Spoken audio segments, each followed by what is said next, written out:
Bonjour, bonsoir, une fois de plus ma famille dans le Seigneur. Par la grâce du Seigneur, je vais vous terminer mon témoignage. Pour ceux qui me suivent régulièrement, j'avais commencé à vous dire ce que le Seigneur m'avait fait vivre dans la nuit du 15 au 16 août 2018. Pour ceux qui m'ont suivi, ce soir-là, lorsque le Seigneur était en colère, et après il a vu des gens en boîte de nuit, et après j'ai été transportée en esprit au ciel, j'étais accompagnée par des anges. Pour ceux qui ont suivi, c'est la semaine dernière que j'ai fait ce témoignage-là. Pour ceux qui viennent de nous rejoindre, nous vous souhaitons la bienvenue. Je vais continuer la suite des témoignages de ce que le Seigneur m'avait fait vivre dans la nuit du 15 au 16 août 2018. Donc, je vais être brève rapidement, je vais essayer de résumer. Quand le Seigneur m'a amené au ciel, dans la grande salle, là où il y avait des chants, quand il est arrivé, la musique s'était arrêtée, il allait s'asseoir sur le trône, il y avait des tonnerres, il y avait des éclairs, et après j'ai vu Jésus-Christ et Dieu le Père se fusionner. Puis après, il est sorti de la salle, de cet endroit, et après j'ai été escortée par les anges où j'ai vu la fanfare en train de chanter, j'ai vu cet homme en train de chanter Jésus est souverain, j'ai vu le jardin avec un arbre qui avait plusieurs fruits, et dans les fruits avaient plusieurs couleurs. J'ai vu l'arrivée de trois personnes qui étaient décédées dans le Seigneur et qui arrivaient au ciel escortées par des anges. Et lorsqu'ils entraient dans cet endroit où il y avait un rideau, le rideau en question avait la couleur, voilà, c'était comme les films. Vous voyez les films qu'on utilise pour filmer les baies vitrées, pour que les baies vitrées ne soient pas visibles en fait, c'était cette couleur-là. Et après, comment on était en train de les applaudir quand ils entraient dans la salle. Puis après, lorsqu'on a continué, j'ai vu le roi David. J'ai vu le roi David avec sa harpe dans la main droite. Puis après, j'ai vu les enfants, l'enfant qui était éthiopien et la petite arabe, je crois, pour ceux qui ont suivi. Lorsque les deux anges ne savaient pas quoi faire, ils étaient en train de me dire que leur maman les cherchait. Et quand je leur ai demandé de ramener les enfants, puis après, j'ai vu le lion. Quand j'ai vu le lion, j'ai entendu « Je suis le lion de la tribu de Juda ».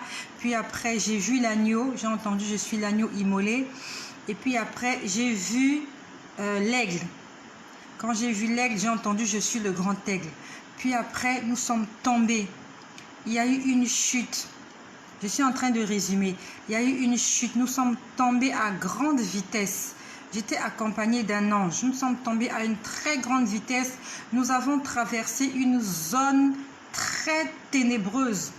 Une zone très ténébreuse. Et dans cette zone-là, dans cet endroit-là de l'univers, en fait, les esprits impurs sont là et ils se manifestent. Ce n'est pas le ciel que nous voyons. Au-dessus de ce ciel, il y a un autre ciel qui est très ténébreux, là où les esprits impurs se manifestent. Et c'est là que j'ai vu comment il y avait un ange qui se battait. Il avait la réponse à la prière de quelqu'un, il avait tenu ça dans les mains. Il y avait ce petit coffret qu'il avait dans sa main droite et une enveloppe dans sa main gauche. Et je l'ai expliqué ce jour-là. Pour ceux qui n'ont pas suivi, je vous conseille de consulter les vidéos précédentes afin de comprendre comment le Seigneur est en train de nous parler. Puis après, lorsque nous avons quitté cette scène-là, j'étais juste en train de voir, je m'étais arrêtée là. Je voyais l'ange en train de se battre avec un démon. Il avait tenu un coffret, c'était comme un coffret de bijoux, quelque chose de précieux à l'intérieur, parce que c'était un coffret. Et il avait tenu une enveloppe dans sa main. Il tenait ça précieusement. Il le tenait jalousement. Et il était en train de se battre avec ses ailes et avec ses pieds. Alors que le démon avait ses pieds, ses mains. L'ange se battait avec les ailes et les pieds. Il était en train de se battre parce que ce démon-là lui faisait obstacle. Le démon ne voulait pas qu'il descende avec la bénédiction de la personne. Et j'ai exhorté mes frères et mes sœurs ce jour-là pour leur dire qu'il y a sûrement un ange quelque part qui est en train de venir avec ta bénédiction. Garde la foi, n'abandonne pas la foi. Le Seigneur a répondu à tes prières, mais peut-être que l'ange qui va amener ta bénédiction est bloqué dans le deuxième ciel. Il est combattu. Ce jour-là, j'ai vu comment l'ange était combattu par un démon. Et l'ange qui m'accompagnait, quand je suis en train de voir comment l'ange était en difficulté, j'ai demandé à l'ange qui m'accompagnait, je lui ai dit, mais va lui en aide, va lui porter secours. Il m'a dit, ne t'inquiète pas, il s'en sortira. C'est ce qu'il m'a dit. Ça veut dire que la bataille est réelle, le combat est réel, mais la victoire est certaine. Même si ton ange est retenu dans les airs pendant des années, pendant des mois, il finira par battre, il finira par vaincre. S'il n'arrive pas, peut-être que le Seigneur demandera à un ange de venir lui porter secours, comme pour le cas de Daniel. Daniel avait fait une demande à l'Éternel, l'Éternel avait répondu. Et il a attendu 21 jours. Et quand l'ange est venu lui parler, l'ange lui a dit, j'étais bloqué par le roi de Perse. Et il y a l'ange du combat qui est venu me porter secours. Il faut attendre. Attends l'exaucement de ta prière. Ne sois pas pressé. Attends. Le Seigneur va répondre à ta prière. Et c'est là que je m'étais arrêtée ce soir-là. Puis après, lorsque nous avons quitté cet endroit, vraiment, je peux dire que je me suis retrouvée sur mon lit. J'étais sur mon lit. Quand je suis arrivée sur mon lit, mes yeux se sont ouverts comme ça, brutalement. Brutalement, c'est comme dans les films. J'étais brutalement, vraiment brutalement. J'étais revenue et j'étais en train de réfléchir sur tout ce que j'avais vu. J'étais montée sur le lit parce que quand ça a commencé, tout ça, j'étais à genoux. Pour ceux qui se rappellent, lorsque ça a commencé, j'étais à genoux. Quand j'ai senti la colère, c'est la colère qui m'a réveillée. J'étais à genoux. Puis après, je me suis allongée sur le lit parce que je venais de vivre des choses hors du commun. J'étais juste là.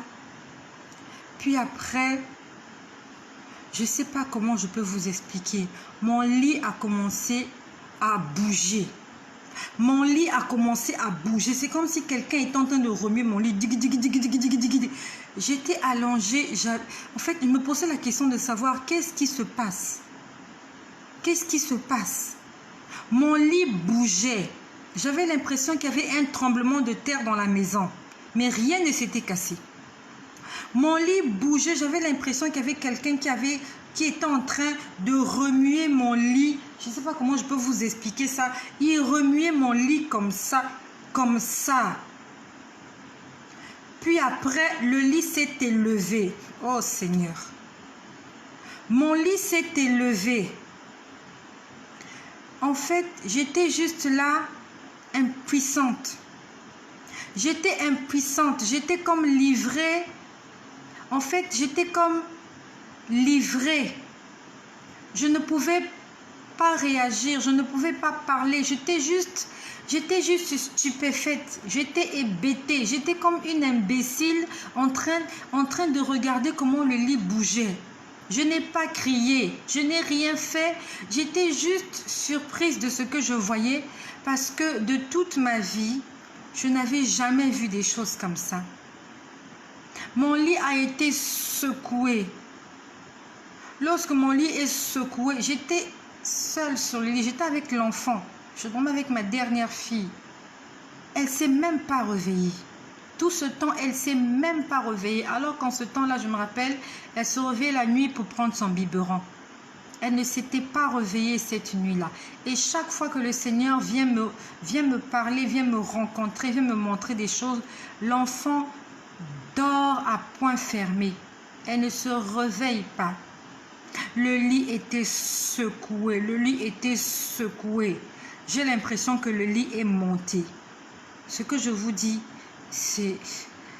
Ça a l'air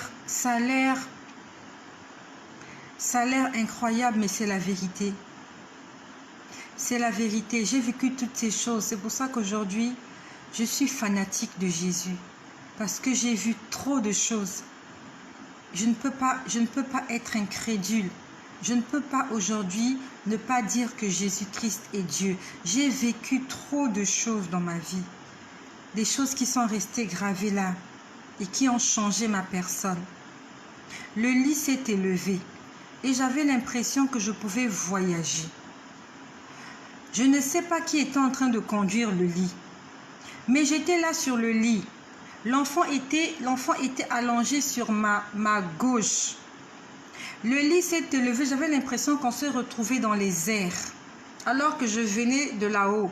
Là maintenant, on est venu me chercher avec mon lit et avec l'enfant couché. J'avais peur parce que je me suis dit, en fait, j'étais suspendue dans les airs sur mon lit. J'avais peur parce que je me suis dit, moindre faux pas, je me suis dit, l'enfant va tomber. Parce que je me suis dit, moi au moins, je suis une adulte, je peux m'accrocher à quelque chose. Je me suis dit, mais l'enfant là va tomber. Parce qu'on était suspendu dans les airs avec elle et le lit. On a commencé, le lit a commencé, on va dire, comment je peux dire, le lit a commencé à rouler. En fait, quand je dis rouler, ça roulait comme une voiture. Mais ça roulait à vive allure. À vive allure. Donc, honnêtement, je n'ai jamais compris ce qui s'est passé ce jour-là. J'ai jamais compris. Quand je reste tranquille, j'y pense. Je n'ai jamais compris ce qui s'est passé ce jour-là. Mon lit roulait à vive allure. Et quand ça roulait, je voyais des images. Donc, je ne sais pas. Honnêtement, je ne sais pas si c'est le monde qui défilait devant moi ou c'est moi qui ai fait le tour de la terre. Je ne sais pas. Je n'ai jamais compris. Si c'est moi. Parce que je pouvais sentir le vent. Je pouvais sentir la vitesse. Et j'avais peur. J'avais beaucoup plus peur pour l'enfant. Parce que j'avais peur qu'elle tombe. Je me suis dit, avec cette vitesse, cet enfant va tomber. Donc, je ne sais pas. Je n'ai jamais compris ce qui s'est passé. Parce que les images étaient passées tellement vite. Ça défilait tellement vite, à telle enseigne que, en fait, à peine j'ai regardé l'image, je ne pouvais même pas réfléchir sur l'image. J'ai vu les ténèbres. En fait, tout était ténèbres.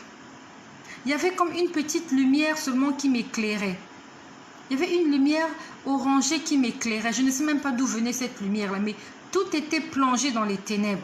Et j'étais suspendue dans les airs. Tout était ténèbres. J'ai vu.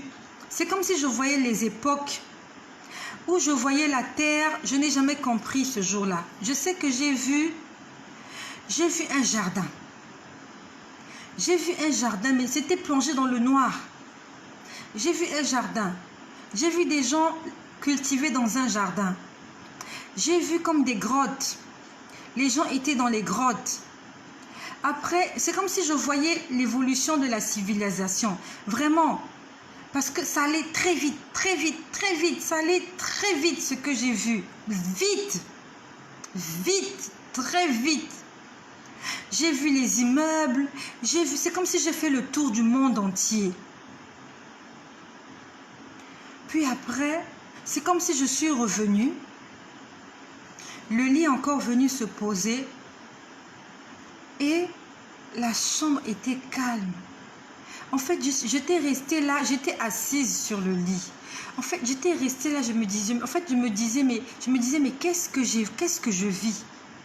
Je me posais la question de savoir qu'est-ce que je vis. Je ne dormais pas. C'était pas dans le sommeil. Ce jour-là, je n'ai pas dormi. Je n'ai pas dormi ce jour-là. Je n'ai vraiment pas compris ce que le Seigneur a voulu me montrer ce jour-là. Je ne sais pas si c'est la terre qui m'a fait, s'il m'a fait faire le tour de la terre ou s'il m'a fait voir les civilisations depuis Adam et Ève jusqu'à maintenant. Je n'ai jamais compris. Et j'espère qu'un jour qu'il m'expliquera ce que j'ai vu ce jour-là. Et je suis restée là, les yeux ouverts, jusqu'au matin. Jusqu'au matin, je n'ai pas pu dormir. Parce que j'avais vu trop de choses. Trop de choses. J'ai vu des choses sur la terre. J'ai vu des choses au ciel. Je suis descendue au 2e ciel. J'ai vu les anges se battre. Je suis descendue. Mon lit s'est élevé. J'ai fait le tour de la terre. Je n'ai pas dormi ce jour-là. Jésus-Christ est Dieu. il est Seigneur. Il est le prince de justice. Il est le roi de l'univers. Le ciel existe. L'enfer aussi existe. Et posons-nous la question, où est-ce que nous allons passer l'éternité? Ce soir-là, quand j'étais là-bas à cet endroit, j'ai vu 3 personnes monter. 3 personnes. 3. Alors qu'en enfer, il y a beaucoup de gens en train de hurler, en train de se lamenter, en train de pleurer, en train de crier, en train de se faire torturer. Fais le choix de qui tu veux suivre. Est-ce que tu veux suivre Jésus-Christ en esprit, en vérité? Ou alors tu veux continuer avec ta vie loin du Seigneur, ta vie loin de Dieu. Et c'est ainsi que tu passeras ton éternité, loin de ton Créateur, parce que tu auras fait le mauvais choix. Il est temps aujourd'hui. Le Seigneur frappe à ta porte. Il a dit, je me tiens à la porte et je frappe. Si quelqu'un entend ma voix, ouvre la porte, j'entrerai chez lui. Il faut que tu ouvres la porte de ton cœur pour que Jésus-Christ entre. Et que, à la fin de tes jours sur cette terre, que tu puisses hériter le royaume des cieux. Il y a des belles choses au ciel. J'ai vu des choses au ciel, beaucoup de belles choses. Ce jour-là, ce n'était qu'une partie. Ça s'est passé le 15 août, dans la nuit du 15 au 16 août 2018. En dehors de ça, le Seigneur m'a montré beaucoup d'autres choses au ciel. Et j'aurai l'occasion de vous l'expliquer. J'aurai l'occasion. Je sais que le Dieu que je prie fera en sorte que je vous fasse ce partage. J'aimerais vous parler de cette image-là. En fait, cette image, ça fait 3 ans que je l'ai. Je l'avais imprimée par rapport à ce que j'avais vu un dimanche à l'église. Je ne sais pas comment je peux appeler ça, une carafe, une théière, je ne sais pas. Je ne sais pas comment je peux appeler ça. Alors, ce jour-là, c'était un dimanche. C'était un dimanche au culte. Et pendant qu'on était là, il y avait des anges. Il y avait des anges dans la salle. Il y avait des anges derrière, des anges guerriers. J'ai des images ici, mais je n'ai pas pris. Ils étaient habillés en guerriers, comme des soldats romains. Ils étaient grands, ils étaient musclés. Et ils étaient derrière, avec des épées là. Ils avaient un fourneau là, sur le côté droit. Et devant, à la chair, il y avait 2 anges. Il y avait un ange dans chaque extrémité, à chaque extrémité. Et chacun des anges tenait quelque chose de ce genre. Et c'est depuis ce jour-là que j'ai gardé cette image-là. J'espère que vous voyez bien. C'était exactement cette couleur-là. Et chaque ange avait tenu ça en main. C'était un dimanche. Et quand c'est comme ça, en fait, j'ai juste envie de crier, mais je me retiens. Parce que je me suis dit, si je crie, les gens vont se dire, mais elle devient folle, la dame. D'autres personnes vont s'imaginer que je suis possédée, j'ai des démons. Ils vont se mettre à me chasser les démons, alors que je suis en train de voir des choses qui se passent dans la salle. Donc, les 2 anges étaient là avec ces espèces de carafes en main. Et lorsqu'on était en train de chanter, il y avait des vapeurs qui sortaient de notre bouche. Il y avait des vapeurs. Et ces vapeurs-là, dans ces vapeurs, il y avait des lettres alphabétiques. J'étais en train de voir ça. C'était un spectacle, c'était très beau. Il se passe des choses extraordinaires, surnaturelles lorsqu'on est à l'église. Et j'aimerais te dire que quand tu es à l'église, il faut que tu sois concentré. Même si tu ne vois rien, il se passe des choses dans le spirituel. Je vois souvent des gens à l'église, ils ont leur téléphone en main, en train de lire leur SMS. Et je vois des gens en train de se faire des selfies.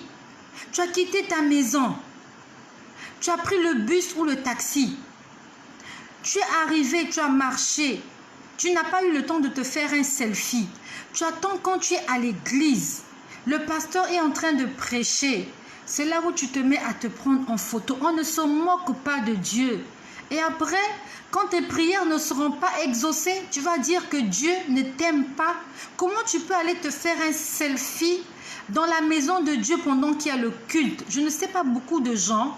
Je ne sais pas si pendant qu'il y a les réunions des gouvernements, là, quand ils font leurs réunions, je ne sais pas comment on appelle ça, dans les gouvernements, là, les présidents avec les ministres, je ne sais pas comment on appelle ça, réunion des ministres, je ne sais pas comment on appelle ça. Si un ministre, pendant que le président est là, le ministre va sortir son téléphone portable et va se faire un selfie.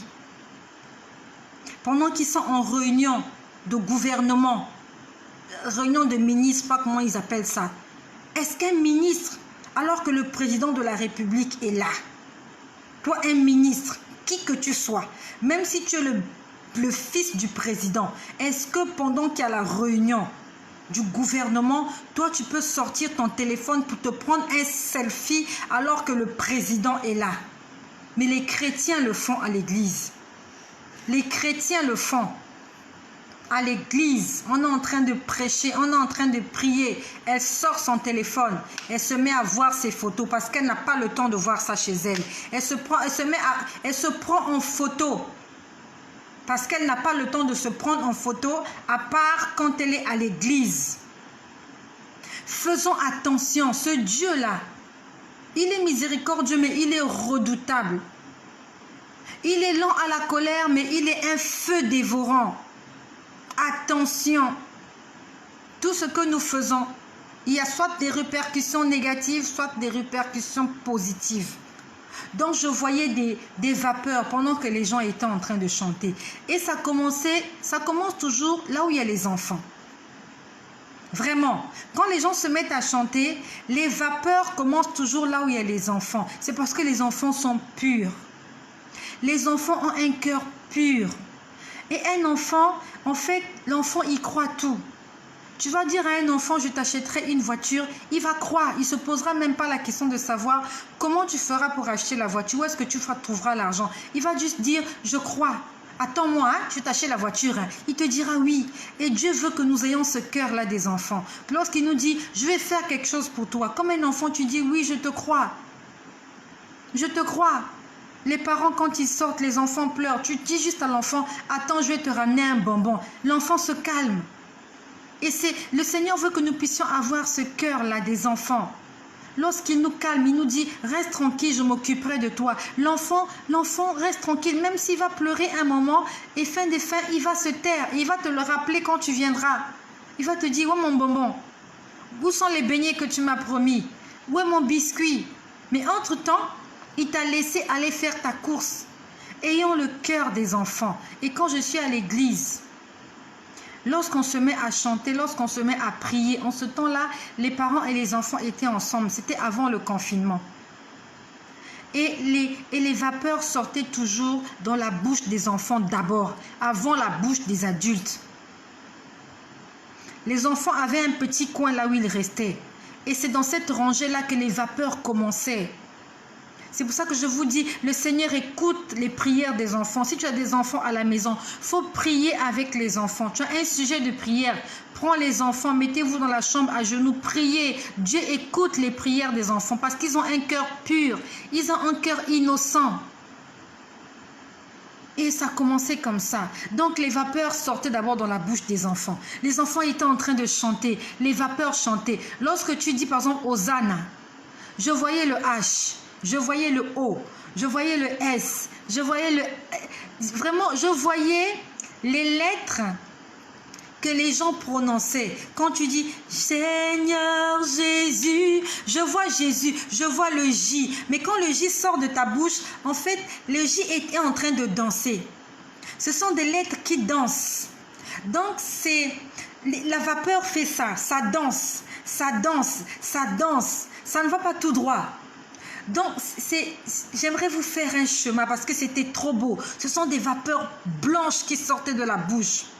Quand tu dis Seigneur, on voit le S, on voit le E, on voit le I. Quand tu dis Jésus, on voit le J, on voit le E. Et ça danse comme ça. Jésus, donc le Jésus sort. Ça sort, ça sort. Et lorsque ça sort, ça part en dansant comme ça. Ça venait entrer dans ces genres de choses que les anges avaient. Ils étaient exactement au nombre de 2, de part et d'autre de la chair. Ils avaient tenu ça en main, comme ça. Ils sont là pour recueillir nos prières, nos adorations, mais qui sont pures. Lorsque tu dis des choses qui sont pures pour le Seigneur, quand ça vient du fond de ton cœur, ça monte et le Seigneur le recueille. Je ne sais pas comment appeler ça, des carafes ou des théières, mais ça entrait là. Je voyais ça entrer là. Ces choses-là n'étaient pas très grandes, mais ça contenait toutes les louanges des gens. Toutes les prières, toutes les adorations, ça entrait là. Il y a des anges qui viennent recueillir tes prières. Mais est-ce que tes prières sont faites avec un cœur pur, au point d'entrer dans les carafes que les anges amènent pour recueillir? Est-ce que tu fais des prières pures, avec la foi, avec l'espérance, avec l'attente que Dieu va t'exaucer? Parce que quand je vois ça à l'église, ça commence chez les enfants, chez ceux qui ont qu'un cœur pur. Et ça commence, et ça monte, et ça monte, et ça monte. Et quand en fait, les parents prennent du temps pour s'imprégner. Alors que les enfants, c'est automatique. Quand les enfants commencent à chanter, les vapeurs sortent. Les vapeurs sortent. Après, au fur et à mesure, les parents commencent à entrer dans la danse. Et je suis sûre que quand Jésus reviendra, d'abord les enfants vont monter. Ça sera d'abord les enfants qui vont monter, ceux-là qui ont des cœurs purs. Le royaume des cieux appartient à ceux qui leur ressemblent. Les enfants, ressemblant à des enfants, des petits-enfants, innocents, naïfs, ils croient à tout, ils ne se posent pas des questions. Comment papa fait pour payer l'école? Il ne se pose pas des questions, il vient, il dit juste, papa, il faut que tu payes l'école, sinon on va me chasser. Et c'est le parent qui se démerde. Comment je vais payer l'école? L'enfant ne pose pas la question, est-ce que tu as des économies? Ce n'est pas le problème de l'enfant. Il lui fait juste confiance. Et c'est ça que le Seigneur attend de nous, de lui faire confiance comme des enfants. Un enfant, quand il se réveille le matin, il ne demande pas à sa mère si elle achète du pain. Il vient juste, il dit, maman, je veux boire le lait. Et à la maman de se démerder. Aller acheter du pain, faire ceci, faire le lait, il n'y a pas de pain, on va faire le riz au lait, on va faire la bouillie. C'est aux parents de se débrouiller comment s'occuper des enfants. Et notre parent, c'est Dieu. Nous avons des besoins chaque matin. Il faut juste ouvrir la bouche. Seigneur, j'ai besoin de ceci. Et je te fais confiance parce que je sais que tu vas pourvoir à mes besoins. Le Seigneur, il fera. C'est son rôle de père, d'exaucer tes prières. Mais il faut que ce soit des bonnes prières. Un enfant ne va pas se réveiller le matin pour demander à son père de lui acheter une cigarette. Il ne t'achètera pas la cigarette parce qu'il sait que ce n'est pas bien pour ton organisme. Il va te dire non, tu as l'âge de boire du lait. Tu dois prendre la bouillie, tu dois manger le pain. Si nous sommes en accord avec la volonté du Seigneur et que nous lui demandons des choses, il va nous le donner. Si tu demandes au Seigneur une cigarette, il ne te donnera pas la cigarette. Un enfant qui demande à un parent de lui acheter un véhicule, il ne lui achètera pas un véhicule. À la limite, tu vas lui acheter un jouet voiture correspondant à son âge. Souvent, nous ne sommes pas exaucés parce que ce que nous demandons est au-delà de ce que nous sommes. Dieu, quand il nous voit, tu as 5 ans. Il ne peut pas te donner le mariage si tu as 5 ans. Il va dire, j'attends que tu aies 18 ans. J'attends que tu aies l'âge mature pour te donner le mariage. Quel âge as-tu quand le Seigneur te voit? Est-ce que tu es mature ou bien tu es encore un bébé? Il y a beaucoup de femmes qui cherchent le mariage alors qu'elles ne savent même pas prendre soin d'elles-mêmes. Elles ne savent même pas laver ses vêtements. Tu n'arrives même pas à faire le ménage chez toi, seule à la maison. Tu n'arrives même pas à faire la vaisselle. Tu fais la vaisselle une fois la semaine parce que tu es fatigué. Tes habits sont sales dans la maison. Tes sous-vêtements sont sales dans un panier. Et tu demandes au Seigneur de te donner le mariage, de te donner un mari. Tu n'arrives même pas à prendre soin de toi-même. Comment tu pourras prendre soin et de toi et de ton mari? Comment tu pourras prendre soin de toi, de ton mari et des enfants qu'il va te donner? Comment tu pourras prendre soin, comme chez nous dans les familles africaines, quand tu te maries, on te confie des gens. On t'envoie les nièces, les neveux. C'est pour ça qu'il y a beaucoup de gens qui ne sont pas exaucés. Parce que quand le Seigneur te voit, tu n'es même pas mature. Tu ne sais même pas faire la cuisine. Tu ne sais rien faire. Tu n'es même pas respectueuse. Et tu veux te mettre en couple. Tu vas être impoli vis-à-vis de cet homme. Tu vas lui manquer de respect. Tu ne seras pas une femme soumise. Tu ne seras pas une femme vertueuse. Et tu vas perdre ton âme. Tu vas perdre ton âme. Non seulement tu perdras ton âme, mais tu perdras l'âme de ce monsieur. Parce qu'il y aura un remue-ménage dans votre foyer. Ça sera dessus, ça sera dans tous les sens. Et lui qui crie, et toi qui insultes, et lui qui fait ça. Et voilà comment le diable s'installe et il prend le contrôle. Vous commencez à vous détester, vous commencez à vous haïr, vous ne vous parlez plus. Pourquoi? Parce que vous n'avez pas attendu le temps du Seigneur. Et si Jésus revient, vous devez rester. Parce que vous n'étiez pas dans la volonté du Seigneur. La Bible dit dans le livre de Cantiques, ne réveille pas l'amour avant qu'il ne soit trop temps. Ne réveille pas l'amour avant son temps. Pour chaque chose, il y a son temps. Même pour réveiller l'amour, il y a un temps. Tu n'arrives même pas à repasser tes vêtements. Tu veux prendre le garçon de Toury, vivre avec lui. Tu ne pourras même pas repasser ses chemises. Tu ne sais même pas repasser. Tu ne sais même pas régler un fer électrique, un fer à vapeur. Tu ne sais pas le faire. Quand c'est la soie, tu mets le lin. Quand c'est le lin, tu mets je ne sais pas quoi, le coton. Tu ne sais pas. Tu vas brûler les chemises du garçon. Tu vas repasser ses chaussettes en soie. Tu vas brûler. Parce que tu ne sais pas le faire. Demande au Seigneur de te former. Et quand il sentira que tu es une femme affermie, tu es une fille mature, il va t'amener ton Adam, il va t'amener ta Ève. Plusieurs d'entre nous, nous ratons les choses parce qu'en fait, nous ne sommes pas encore prêts. Et quand Dieu nous donne ces choses-là, nous les détruisons parce que nous ne savons pas comment les conserver. C'est comme une maman qui tombe enceinte, au lieu d'attendre 9 mois pour avoir son bébé, elle veut avoir l'enfant à 6 mois. Mais ça sera un prématuré. Tu veux l'avoir trop tôt. Tu l'auras, tu le verras, mais ça sera un prématuré. Il sera fragile, sensible. Il aura besoin de beaucoup de soins pour qu'il reste en vie. Et tu auras le cœur en suspens. Tu es rentré à la maison après l'accouchement, l'enfant est resté à la couveuse. Parce qu'il n'était pas encore mature. Attends 9 mois. Attends les 9 mois, ça patiente. Tu auras un enfant tout fait. Tu resteras à l'hôpital peut-être 2-3 jours. Le 4e jour, tu sortiras, tu rentreras à la maison avec un enfant qui peut supporter l'air extérieur. Jésus-Christ est en train de nous enseigner. Est-ce que ce que tu demandes à Dieu, c'est le temps pour toi de l'avoir? Est-ce que tu es prête à voir ces choses-là? Est-ce que tu es prête? Est-ce que tu es prête pour le mariage? Est-ce que tu es prête pour devenir mère? Est-ce que tu es prête pour le travail? Parce que le travail aussi a des obligations, a des exigences. Il faut se réveiller le matin et aller travailler. Tu dors jusqu'à 9 h. Il faudrait que tu te réveilles à 6 h, que tu sois à ton poste de travail à 7 h 30. Il faudrait que tu travailles avec volonté. Il faudrait que tu sois un employé soumis, un modèle pour la gloire de ton Dieu. Ou bien tu vas aller faire honte à ton Dieu. On va dire, regardez cette chrétienne-là. Elle dit qu'elle est chrétienne. Elle n'obéit à personne. Elle fait ce que bon lui semble. Parce qu'elle est la nièce, parce qu'elle est le neveu, parce qu'elle est ceci de ceci. Jésus-Christ est Dieu, il est Seigneur. Et demandons-lui de faire des choses en son temps. Pour la gloire de son nom et pour le salut de nos âmes. Soyez richement bénis chez vous. Merci pour toutes les personnes qui ont participé. Je vais essayer de vous lire. Je vois Astino Kams qui est là. Je vois ma sœur Erline. Je vois Reine. Je vois Cassia. Bon, je n'arrive pas à voir les autres. Soyez richement bénis chez vous. Tu as fait une prière au Seigneur. Est-ce que tu es dans sa volonté? Est-ce que tu es dans son temps? Afin qu'il exauce tes prières. Mais n'oublie pas qu'il y a des prières qui sont bloquées là-haut. Bloqués dans la bibliothèque céleste parce qu'il nous manque la foi, l'attente et l'espérance.